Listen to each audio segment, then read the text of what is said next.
Hey, what's going on, guys? In today's video, I'm going to show you how to gain XP quite fast utilizing Monster Crown's scouting mechanic. Now, as you can see, we're already being chased because these monsters are quite relentless, but basically the scouting mechanic is essentially this ability to attack monsters in the overworld without actually having to enter battle. Now, I'm going to show you step by step how to do this. It's very simple. So, usually if you were to press the 1 button, your monster would just kind of leave you, right? Until you call him back. What you're going to do is you're going to toggle by pressing the 2 button, and this gives you a different option with your 1 button. So now if I press 1, I'm aiming, right? So what I'm going to do is I'm going to line it up with a monster, aim, and it attacks. Sometimes you won't be so lucky. Sometimes it won't kill in 1 hit. Sometimes it will. As you can see with the Gwallop, he's kind of mad, so you got to kind of run away when that happens. They'll cool off after a little bit, but essentially what you have to do is you got to attack them, you got to sort of run away and rinse and repeat. Now, the damage of the attack ends up scaling off of your monster, the top monster in your party, so if your monster is a low level, you're going to end up being punished by that. Anyways, the goal of this video is to show you guys 3 specific areas in which I personally like to farm XP. 2 of them are ones that I have more recent experience with. The last one is from the newest update, so I don't have as much experience with it, but I'm still going to show you guys it because it's noteworthy, but I think option number 2 is probably the best one. Anyways, with all that being said, let's dive right in.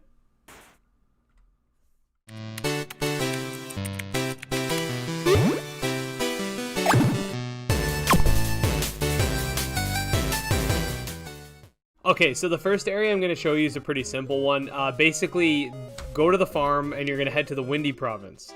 Now, from the Windy Province, we're going to head to that area where your dad was trying to go get some cigarettes, and you had to save him. You remember the forest where the Kohler attacks him? Basically, what you're going to want to do is you're going to want to take the raft across the water, and this actually doubles down as a great area to also farm for wild eggs and other various items, because there are a lot of loot spawns here. I did do a whole wild egg video, so you can check that out if you're interested. But I find that this area does spawn a decent amount of monsters given the right circumstances, and there you go, we got a wild egg right off the bat. So anyways, this area isn't necessarily the highest level area. The monsters aren't that high leveled. However, the good part about this area is you can gain levels pretty quick whilst also multitasking and taking advantage of that wild egg method like I mentioned earlier. There are a lot of spawns over here, which is definitely nice. And yeah, you just keep spamming the scouting mechanic. There's not really a certain particular route you have to take. Honestly, the monsters always end up finding you, so it's not really that much of a big deal. But yeah, I just keep spamming away at the kills. Now and then I'll go around, maybe reset some of the spawns to look for a wild egg, and that's pretty much it. Sometimes you will notice that the music cuts out. I don't know why that is. It's something to do with perhaps the scouting mechanic itself, but don't worry if that happens. It's just a minor glitch. But yeah, you just keep going and going and going, and you'll be surprised how quick your guys level up. Okay, so for the next one, you're going to go to Crossroads Town, and you're just going to follow what I'm doing here. This area on the map is a little on the, I'd say, stranger side, so just follow along with what I'm doing here. But basically, we're going to try to get to the, what I like to call, end of the world. So basically what you're going to want to do is, there's this city that you can't yet access, but you're going to want to go around sort of the perimeter of its walls. And you're going to find a little spot that you can sort of hang out. So here you can see the city. You're going to go along the side.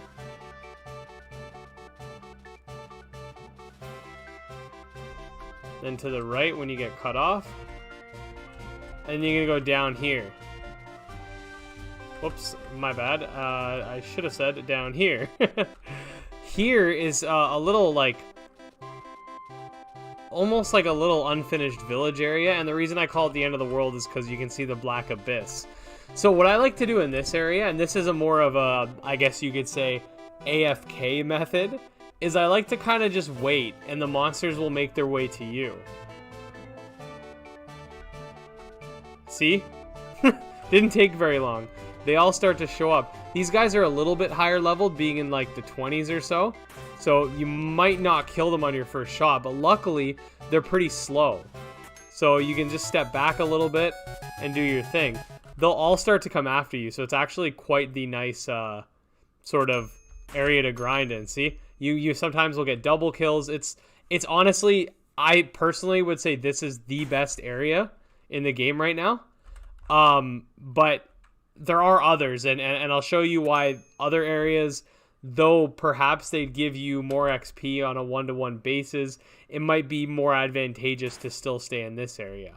Anyways, you could just spawn here for a long time. There's always monsters spawning, and if you don't find any, just chill on the bridge for a little bit, and then, you know, walk up a couple steps, and they always find their way back to you. So yeah, this is a pretty good area overall.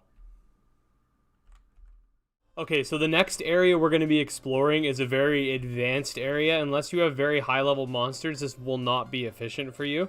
Number one, because the scouting mechanic scales to your monster, and thus if you can't do enough damage, you're going to have monsters get angry at you and chase you, and you're most likely not going to be able to get the second hit in. Anyways, what you're going to do is from the Apenton town, you're going to head left, down through the Flowering province, and it's going to turn into the Frost province. You're going to follow the outskirts of the Frost province all the way around. Right around the perimeter here. Then you're going to follow down when you see the opening. Then to the right, you're going to see a path leading down the gorge.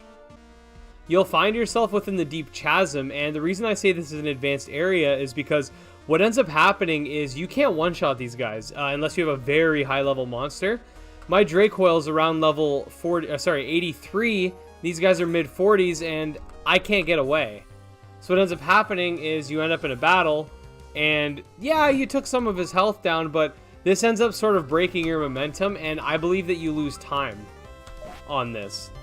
Just going in and out of battle makes you lose a decent amount of time. Now, if you're okay with sort of breaking the flow of things, then it's fine, but I find it very, very, very difficult to get away from these guys, because a recent update made it so that you're not running anymore after using the scout mechanic, so you have to quickly try to switch to running, and it's very difficult.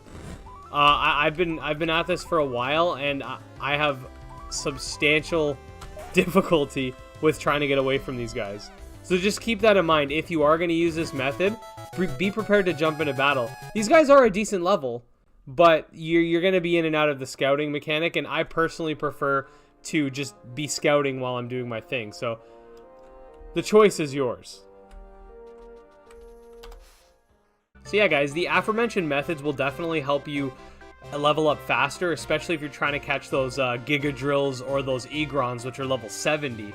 Now, these methods may not be the absolute 100% fastest methods in the game. I'm not 100% certain myself, and there hasn't been enough testing to really double down on it, but the first method is very convenient for wild eggs. The second method is very good for resetting spawns and sort of just chilling in the same spot. And the third method has the highest level enemies that you can sort of find quite easily. If you guys did find a method that you found better, definitely let me know in the comments below. And yeah, if this guide was helpful, please make sure to like the video, subscribe for more monster taming content. You can follow me on Twitter, check out my Discord and Patreon, all links in the description. Until next time, peace.